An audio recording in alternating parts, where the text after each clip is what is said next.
Hey guys, I know it's been a while, but I've been waiting for more new characters and more backstory on our main characters, and I didn't think we'd get that many in these episodes. Plus, this is going to be a long one. I've been waiting the right time for this, and now I'm ready to give my thoughts on them. Without any further delay, let's get this started.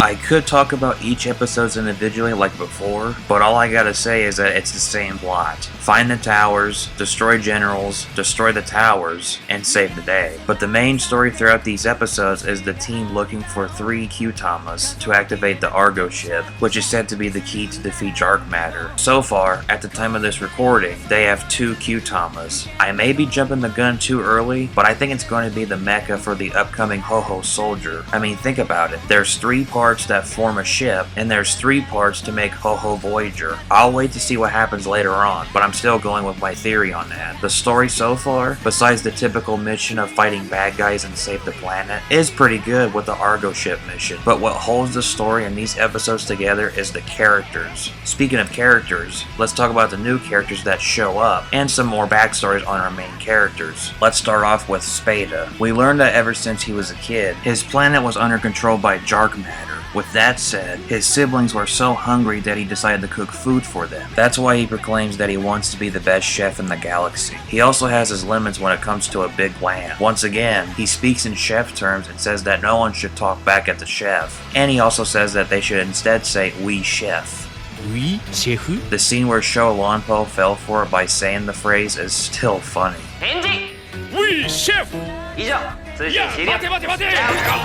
Lucky is getting more interesting. From the very start of the first episode, I want to know how Lucky is just always having good luck, and how he was born with it. We do get more answers, and more questions. When he was a kid, he was separated from his parents and his home was destroyed. He says that he was unlucky and starts questioning himself about whether he really is lucky. Sean Lumpo says that he became a Kyuuranger because he always believes that he has good luck. That's how he generates luck. That's good, I'll give him that. But it doesn't make sense though. All the stuff that he did has to have happened for a reason. Like when he crashed into a planet in the first episode and wiping out Dark Matter with his bike. No person would ever do that, and if they did, they would get hurt. I'm hoping we dive more into his backstory and maybe get more on his lucky charm. Oh god, I seriously did not intend to say that, but I did. Garu is starting to shine with him talking to Lucky about his unlucky situation. It's funny because Lucky was the one that motivated Garu by standing up for himself and fight to save everyone else. Here, Garu is doing the exact same thing to Lucky by saying that the team needs him to nut up and use his luck to defeat Dark Matter. In episode 14, he gets his share of being unlucky too, and starts feeling depressed. He's still motivated and happy in the end, but it's funny to see him feeling down all because he never got chosen after many spins from the Q-Let. Kotaro is doing pretty well on the show. He's not annoying and just wants to save his planet. He promised his little brother that he will defeat Dark Matter and save the galaxy. When he tells us to Stinger at one point, he tells Kotaro to make sure he becomes someone that his brother can be proud of, and never get power hungry like his brother Scorpio. We'll get to him later on because he's more interesting to talk about. Hami is pretty interesting with her backstory, but we never knew what it was at first. In episode 6, she said that she worked really hard to become a shinobi and she's always had a competitive attitude, but we don't hear the rest of it because it was focusing on Pegason. In episode 15, we finally get more of her backstory. It turns out that she was also pretty shy, but she had the courage to tell her teacher and her people that Dark Matter was coming. That's interesting because I never knew that she was shy. I'm also glad we got to know more on Hami because out of all the characters that need more character development, she was the one that needed it. I still would like to see more on Naga and Balance, but Hami is more important and I can't wait to see more of her backstory. While Hami's more recent backstory is interesting, Champ and Stinger's backstory is still my favorite so far, and it's getting more good as the show progresses. We find out that Scorpio actually killed Dr. Anton and Stinger was just trying to cure him, but it didn't work. He's been hunting for his brother and Sho Lumpo picked him as the very first Kyuuranger. Stinger has now become my favorite character. When he tells his story to everyone else including Champ, you feel the pain and anger that he has inside of him. He says that Scorpio's sins are also his sins and he plans to kill him. But that may not be true because Kotaro tells him that maybe he believes in Scorpio Scorpio despite his evil nature. Champ is now forgiving Stinger and has become partners with him while looking for Scorpio. Sho Lompo's backstory is my second favorite and almost tops Stinger. While the rebellion was trying to recruit 9 Kyurangers, Sho decided to use a skill Kyutama and manages to transform into Ryu Violet, but it has a time limit and renders him powerless. Once the two assassins Ikage and Madako start killing everyone, Sho goes to fight, but his Supreme Commander Big Bear tells him to not intervene. He denies the order and tries to fight them, but his limit has come back once again, and Big Bear saves him by basically suicide bombing the place. Heartbroken by this tragic event, he follows his command to recruit 9 people and save the galaxy. That's why he always tells the Kyurangers to never disobey an order or it will bring destruction. He's making sure that they don't fall in his footsteps, but they know that will never happen. That and he becomes Ryu Commander once his skill Kyutama becomes a change Kyutama. At first I didn't mind Sho Lompo and I was afraid he was going to be annoying, but after seeing his tragic backstory, he's my second favorite character, and if there's more of his backstory along the way, I can't wait for it. There's one scene where he's just taking a break,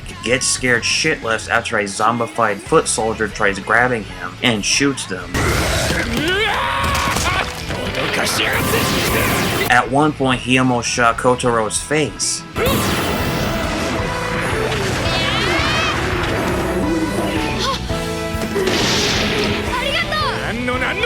Talk about a close call. Big Bear is a tough Supreme Commander, but he's trying to do his best. The reason why he's a ghost and never crossed over is because he thinks Sho Lompo is a careless and unreliable person. He doesn't want Kotaro to be like Sho, but Lucky tells Big Bear that despite his silliness and unreliability, they still trust him and will fight with him to the bitter end. It's funny how he possesses Kotaro and sports a blue hair. Kinda reminds me of the Imagins in Kamen Rider Den-O. Since we talked about the good guys, let's talk about the bad guys. Starting off is Ikagen and Madako. These two are the most dangerous assassins and will destroy anything that gets in their way. Ikagen has this real cool ability where he can predict any attack from the Kyurangers and will deflect it and strike back. The reason being is that since he's a squid, he has many eyes around his body. So when someone tries to attack him, the crystals on his body blinks and he dodges it. I like how cocky he is and basically shows off his ability. Sadly, we don't get that much of him since he's destroyed by the Kyurangers, which was a cool attack by the way. Madako is Ikagen's second in command and she has the ability to regenerate her limbs. The one thing that surprised me is whenever she's destroyed, she comes back and her personality changes. That's pretty neat. I can't remember if we had a villain that can do that in previous Super Sentai shows. She becomes a subordinate to Scorpio and gives him information so he can catch up.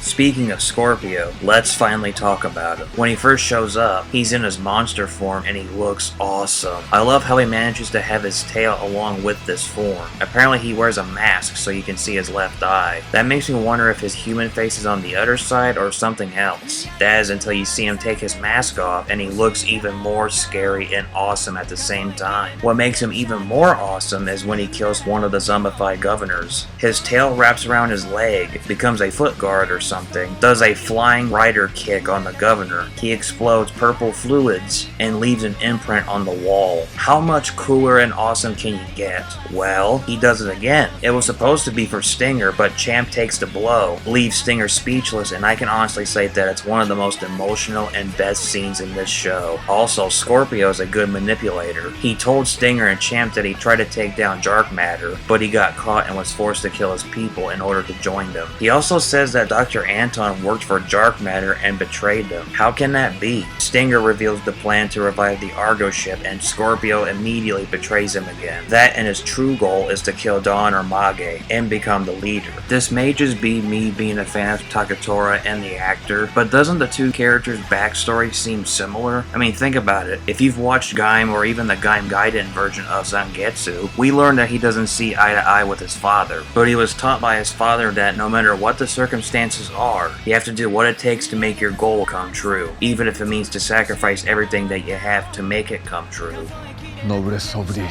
Let's compare these two clips together and see if they match. 俺が将軍となりこの宇宙を俺のものにするあなたにそれができるかしらスコルピオ一番強い者こそ宇宙を支配するにふさわしい私は自らが正しいと思う信念のためにこの命を捧げる。俺は俺のためにこの手で宇宙を掴む。弱い人間がいくら死のうが構わない。たとえそれが血を分けた兄弟だとしてもな。たとえどれほど罪を背負おうと人類を救ってみせる。